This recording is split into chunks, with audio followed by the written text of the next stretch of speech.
Hello everyone, how are you? I am Neeraj Tiwari. Welcomes to YouTube listeners, viewers and subscribers. Guys, कैसे हैं आप सब? मैं आशा करता हूँ आप सब स्वस्थ हैं, खूब मस्त हैं और आप सब अपनी अपनी तैयारी में पूरी शिद्दत के साथ व्यस्त हैं.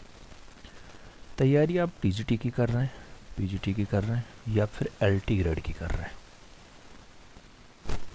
तैयारी में व्यस्त रहिएगा मित्रों. आप वनडे एंट्रेंस की कोई भी तैयारी कर रहे हो, लेखपाल कर रहे हो या फिर आप यूपीएसआई कर रहे हो, होमगार्ड कर रहे हो, पुलिस कर रहे हो, हर जगह ऐसे क्वेश्चंस आते हैं जो आज आपको कराए जाएंगे. ये टेस्ट का दूसरा क्रम है. पहला टेस्ट कल हमने करवाया था 16 तारीख को, आज 17 तारीख है और 17 जनवरी 2026 को फाइनली हम लोग जो क्लास करने जा रहे हैं इसमें भी 30 क्वेश्चंस रहने वाला है. क्वेश्चंस का लेवल बहुत मेंटेन है, पहले ही क्वेश्चन से आपको लग रहा होगा. आइए क्लास पे चलें. पहला क्वेश्चन कह रहा है निम्नलिखित में से किसी प्रारंभिक भारतीय पुरातत्व की मुख्य अवधियों के घटनाओं क्रमों के अनुसार इनको क्रमबद्ध करना है. यानी जो पुरातत्व की मुख्य अवधियों के घटनाक्रम है उनको आपको सीक्वेंस से लगा देना है, बस क्रमबद्ध कर देना है. जैसे नवपाषाण, मध्य पाषाण, पुरापाषाण, फिर हड़प्पा सभ्यता, या पुरापाषाण, मध्य पाषाण, नवपाषाण, फिर हड़प्पा सभ्यता. तीसरे ऑप्शन में दिया गया पुरापाषाण, नवपाषाण, मध्य पाषाण या हड़प्पा सभ्यता और चौथे ऑप्शन में हड़प्पा सभ्यता दिया गया. उसके बाद पुरापाषाण, मध्य पाषाण, नवपाषाण दिया गया. इसको जब आप सीक्वेंस वाइज लगाओगे मित्रों, सीक्वेंस वाइज, तो पता चलेगा पुरापाषाण, मध्य पाषाण, उसके बाद नवपाषाण, उसके बाद हड़प्पा सभ्यता. तो बी विकल्प आपका यहाँ पे सही जवाब बैठेगा. पुरापाषाण में आप जानते हैं हस्त कुठार और बिदारणी उद्योग का दृश्य मिला. मध्य पाषाण में फ्लक्स से बने औजार मिल गए थे, सॉल्क से बने औजार थोड़ा धारदार वाले. उच्च पुरापाषाण काल, साल के फलकों और ब्लड पे खूब ज्यादा काम हुआ था. तो पुरापाषाण काल में खूब ज्यादा काम हुआ.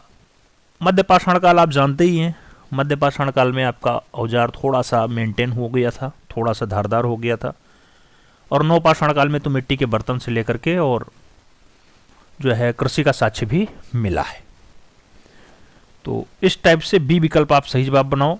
आगे चला जाए. अगला क्वेश्चन 2 नंबर आ रहा है. प्रश्न संख्या 2, निम्नलिखित में से कौन से संगम पत्तन पश्चिमी तट पे स्थित थे. कूट में आंसर्स दिया गया है. कूट के अकॉर्डिंग ही आपको आंसर्स चुनना है. नीचे कूट में विकल्प दिए गए हैं ABCD. ठीक है. तो संगम पत्तनम पश्चिमी तट पे लोकेटेड कौन कौन रहा है आपको बताना है. कोरके, तोंडी, पुहार, मुसीरी. आपको बताना है कौन यहां पे संगम तट के पश्चिमी तट पे था, संगम पत्तनम के पश्चिमी तट पे. तो 1 और 2 रहा है, 2 और 3 रहा है, 3 और 4 रहा है या फिर 4 और 1 रहा है.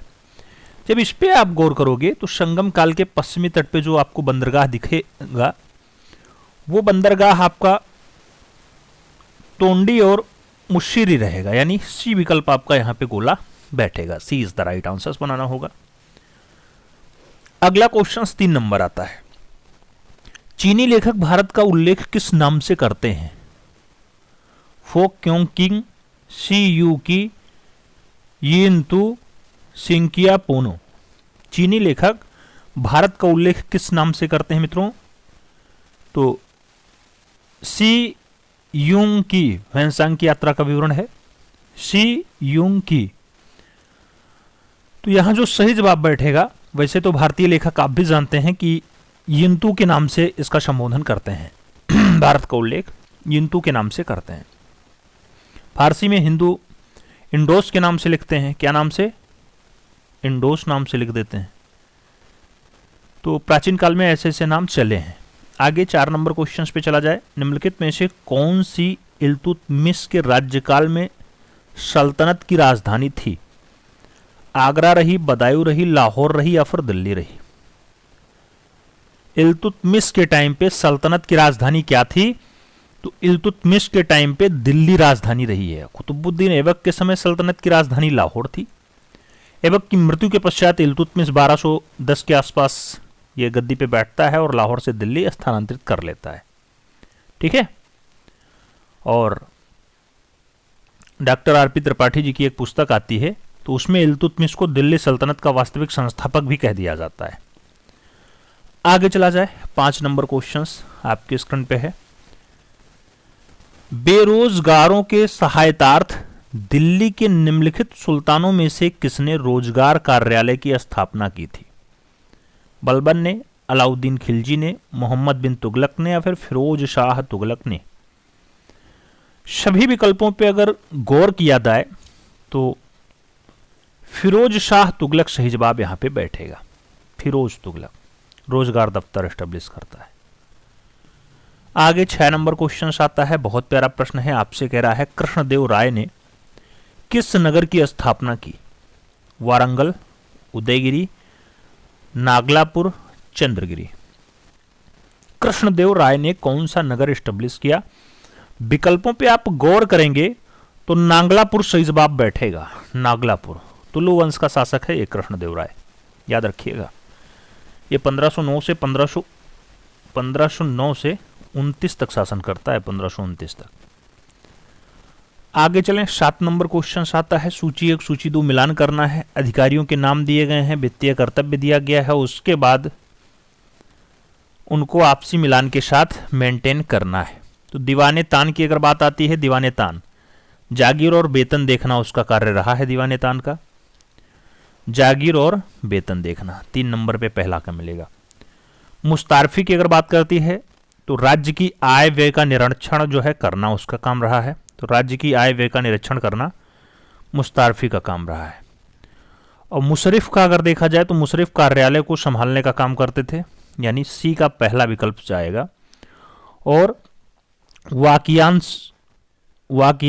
20 की अगर बात करते हैं, वाकियान 20 तो प्रमुख घटनाओं और फरमानों का सूचनाबद्ध करना काम रहा है इसका। तो डी का दूसरा, ए का तीसरा आएगा, बी का चौथा आएगा, सी का पहला आएगा और डी का दूसरा आएगा। कूट में आपको सही से जवाब देना है। कूट में आप चलोगे तो ए का तीसरा केवल और केवल बी विकल्प में है और कहीं नहीं है। B is the right answers लगा लो। आगे चलें, 8 नंबर क्वेश्चन से देखा जाए। आपसे कह रहा है स्पीकिंग टाइगर्स पुस्तक जीवनी है भगत सिंह की, सुभाष चंद्र बोस की, चंद्रशेखर आजाद की या फिर राम प्रसाद बिस्मिल की? द स्पीकिंग टाइगर 1959 में कर्नल ह्यूग टॉय द्वारा प्रकाशित है। ये भारतीय राष्ट्रीय सेना का ऐतिहासिक जीवनी है। इसमें सुभाष चंद्र बोस की जीवनी देखने को मिल जाती है। विकल्पों में बी विकल्प सही जवाब बना लो। 9 नंबर क्वेश्चन देखा जाए। आपसे कह रहा गांधी जी को वन मैन बाउंड्री फोर्स कह करके किसने संबोधित किया था? चर्चिल ने, माउंटबेटन ने, एटली ने या फिर साइमन ने? वन मैन बाउंड्री फोर्स किसने कहा था गांधी जी को? तो उस टाइम का गवर्नर जनरल माउंटेन ने उनको ऐसा कहा था, माउंटबेटन। तो सही जवाब माउंटबेटन लगाओ। ये 1946 के आसपास की घटना है। विकल्प सी के साथ लगा लो। 10 नंबर क्वेश्चन अपने स्क्रीन पे चल रहा है। कांग्रेस के मंच से भारतीय राष्ट्रीय कांग्रेस के किस अधिवेशन में पहली बार स्वराज शब्द व्यक्त किया गया?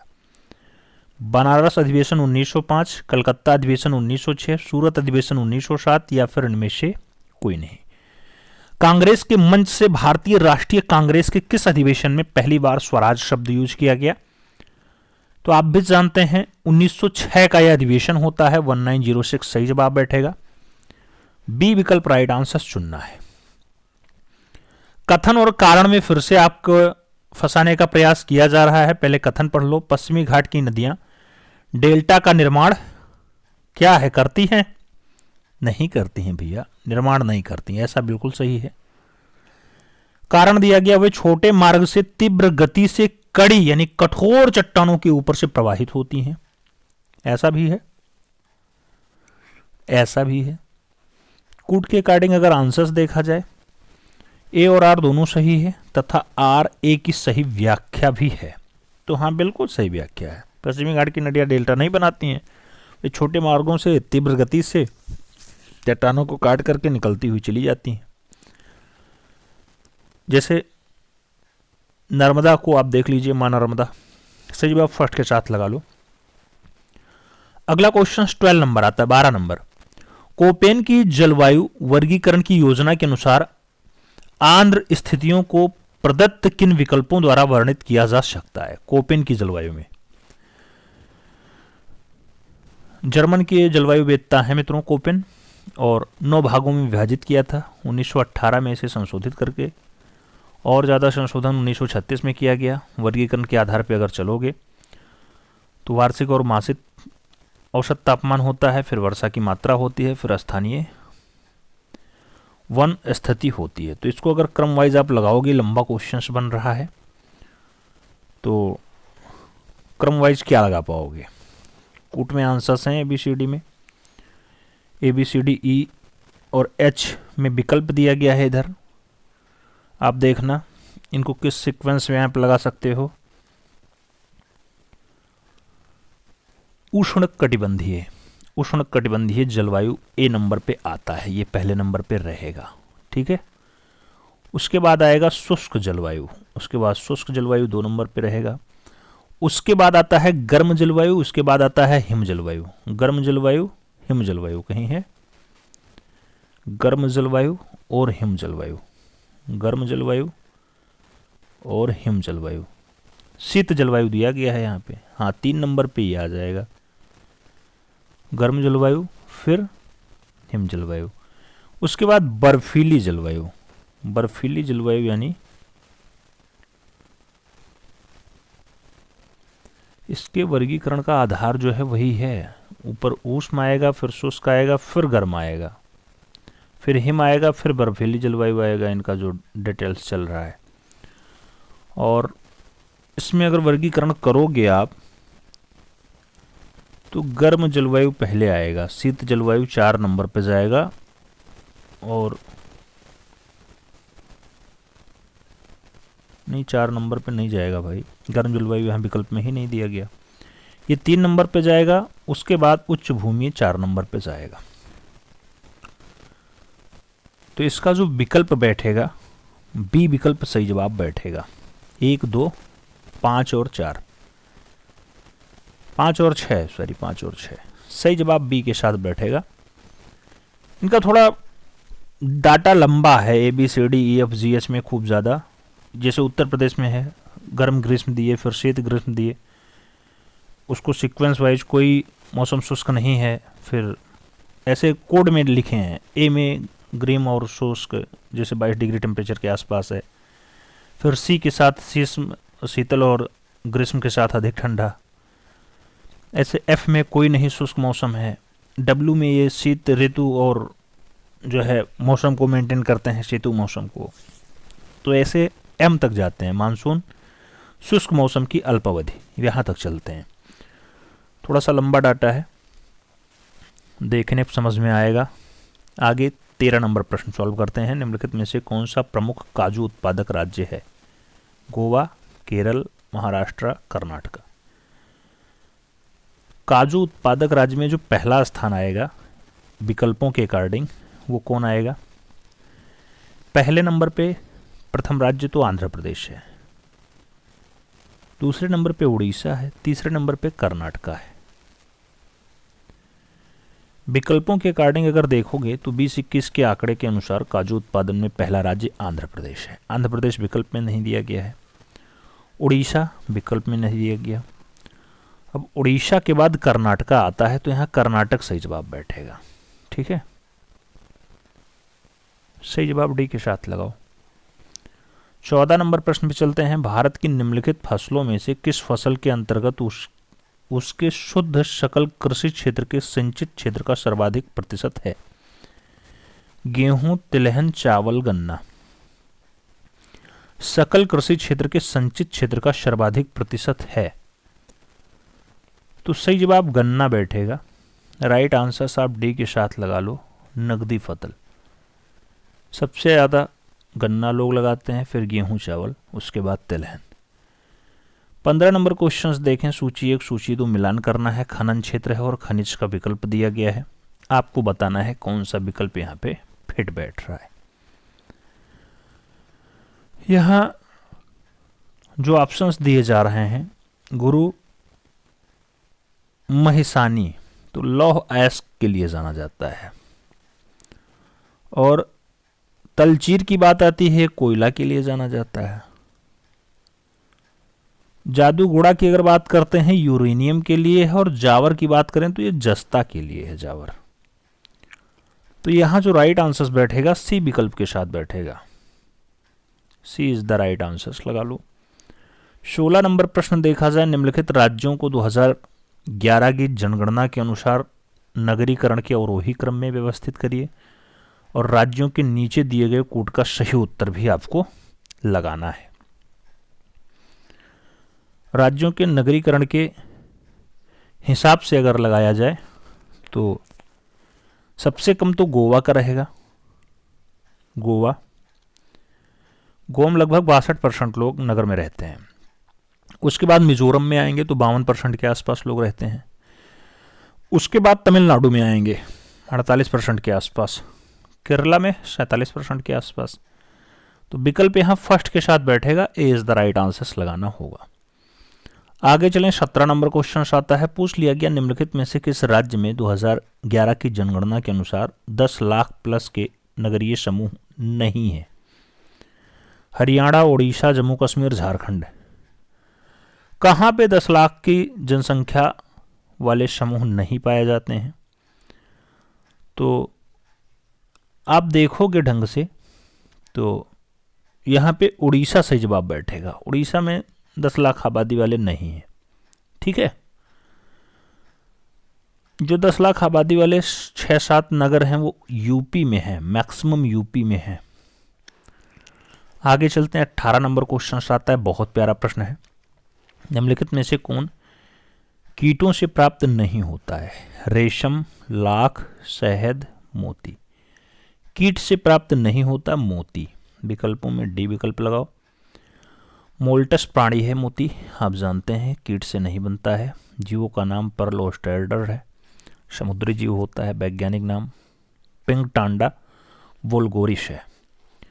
डी विकल्प सही जवाब बनाओ। अगला क्वेश्चन 19 नंबर आता है, 100% सौर ऊर्जा पर चलने वाला भारत का पहला केंद्र शासित प्रदेश है। चंडीगढ़, अंडमान निकोबार, द्वीप, और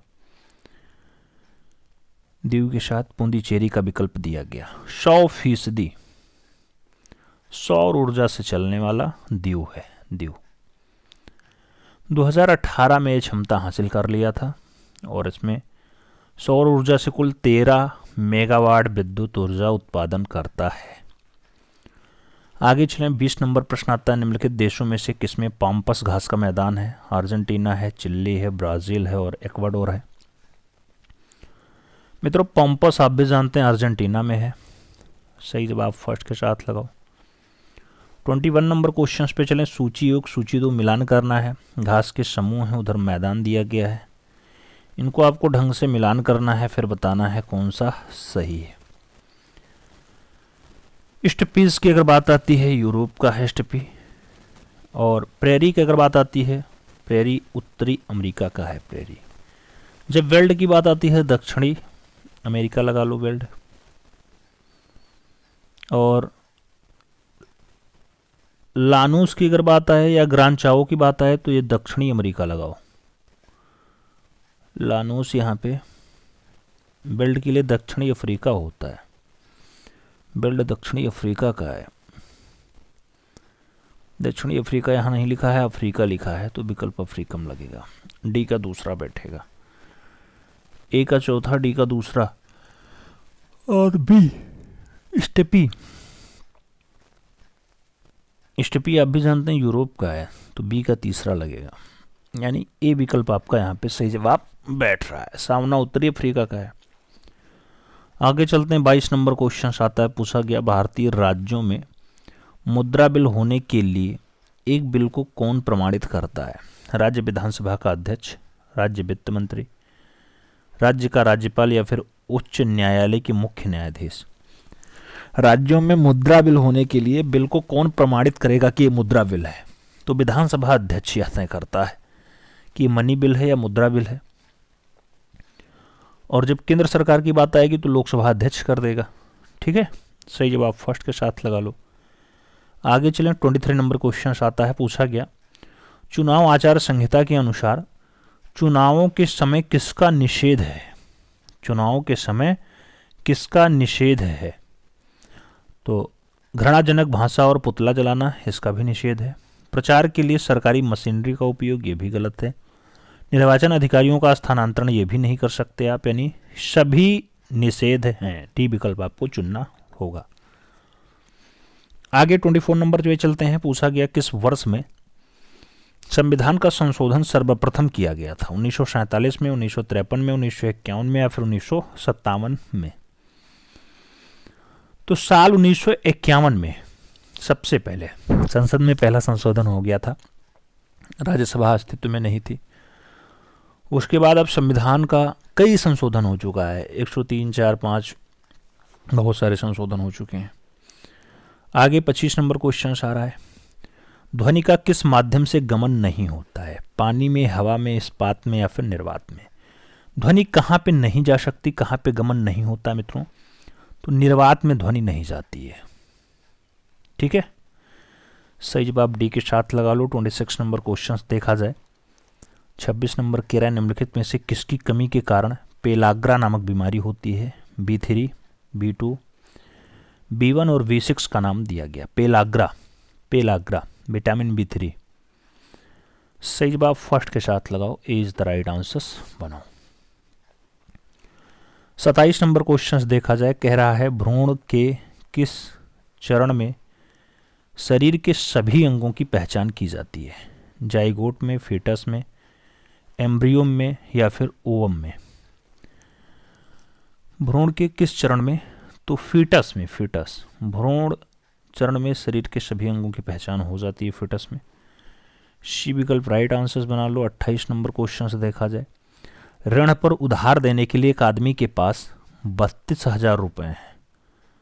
उसने अपनी कुछ पूंजी रुपेश को सालाना 20% की ब्याज दर पे और शेष पूंजी सालाना 12% ब्याज की दर पे गोविंद को दे दी। एक वर्ष के अंत में उसने अपनी पूंजी का 17% ब्याज के रूप में मिल गया। उसने रुपेश को कितना उधार दिया था? 32,000 का 17% पहले निकाल लो मित्रों, पता चल जाएगा ब्याज कितना मिला। ठीक है, और उसके बाद जो है रमेश से पूछ रहा है कि सॉरी रुपेश को कितना उसने उधार दिया है। रुपेश यानी जो 20% ब्याज दे रहा था, 32,000 है, तो यहां करना ही क्या है, 320 गुणे 17 यानी 17 दूना 34, 34 यानी 3, 17 3 51, 3 5440 रुपये उबला इसको ब्याज मिलना है। और रुपेश को कितना दिया? तो अगर 20 भी सही, हम 4,000 रुपये इसको आ जाएगा अगर 20,000 दे रहा है, और 12,000 इसको दे दे तो 12 गुणे 12, 12 बराबर हम 144, 1440 सही है मित्रों। यहाँ जो बनेगा ना वो रुपेश को जो देगा 20,000 रुपये दे देगा। 20,000 को जो है वो 20% की ब्याज दे रहा है, और 20% ब्याज अगर लगेगा तो ये एक साल में 4,000 रुपये ब्याज के रूप में देगा रुपेश। और जो गोविंद को दिया जाएगा 12% की ब्याज से वो 12,000 रुपये रहेगा। 20,000 इसको दे दिया तो 12,000 32,000 में से शेष बचा। 12,000 रुपये इसने गोविंद को दिया, 12,000 जो है 12% ब्याज पे, तो ये जो गोविंद ब्याज देगा 1440 रुपये देगा। इस टाइप से इसका 5440 रुपये ओवरऑल ब्याज बनेगा। यहां यही पूछा गया रुपेश को कितना उधार दिया, तो 20,000 दिया। बी विकल्प आप राइट आंसर बना लो। 29 नंबर प्रश्न पे देखें, पी और क्यू एक कार्य को क्रमशः 12 दिन और 16 दिन में पूरा करते हैं। वह एक साथ 4 दिन काम करते हैं। कार्य का कितना भाग शेष रह जाएगा? दोनों की कार्य क्षमता क्या है? पी 1/12 कर लेता है और क्यू 1/16 कर लेता है, 1/16 कर लेता है। जब दोनों साथ में काम किए तो 12 और 16 का एलसीएम ले लो, 48 जाएगा। 4 चौको 16, 32, 16 3 48, हाँ 48 जाएगा। और 12 चौकों 48, 16 3 48, 4 3 7/48, 7/48 काम हो गया है। 4 दिन ये लोग रात में किए, 4 दिन और गुणा कर दो, 7 चौको 28, 48 को अगर काटा जाए तो 4 अक्कम 4, 4 दूनी 8, 12, 7/12, 7/12 काम जो है हो चुका। 7/12 अगर हो गया है तो एक में से इसे घटा देना है, टोटल एक काम माइनस 7/12 कंप्लीट हो गया। 12 में से 7 गई 5, 5/12 काम शेष रह गया है अभी भी। तो शेष कार्य कौन सा है? 5/12। ठीक, सही जवाब यहां सी के साथ लगेगा। ये काम और समय के साथ का खेल है, बढ़िया क्वेश्चन है, जो लोग जानते हैं बहुत बढ़िया लगा लेंगे। बहुत आसान होता है, इसमें कुछ करना नहीं होता है। 30 नंबर क्वेश्चन, यदि x बराबर b plus c minus 2a, y बराबर c plus a minus 2b और z बराबर a plus b minus 2c है, तो x square plus y square minus z square plus 2xy का मान क्या होगा? मित्रों, एक्स वाई जेड का अगर मान देखोगे तो यहाँ x plus y plus z equal to जो आएगा वो 0 आएगा। सबको जोड़ लो एक साथ। जैसे जोड़ोगे तो x plus y, b plus c minus 2a plus c plus a minus 2b, फिर z है और z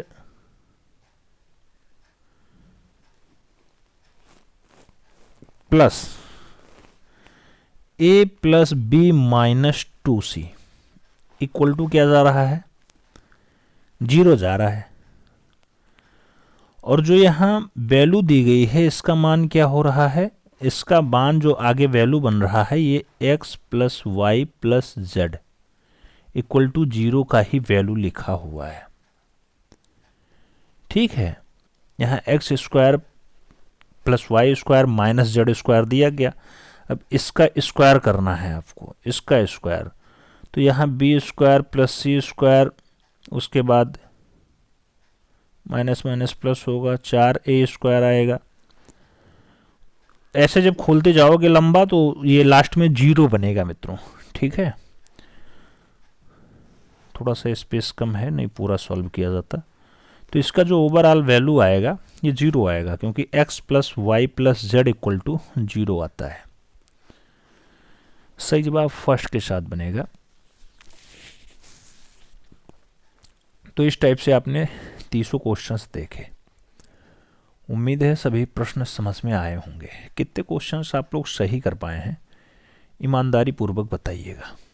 चैनल पर नए हैं तो सब्सक्राइब करें, बेल आइकन जरूर प्रेस करें, जिससे नोटिफिकेशन समय से मिले और आप चैनल का भरपूर लाभ समय से प्राप्त करते रहें।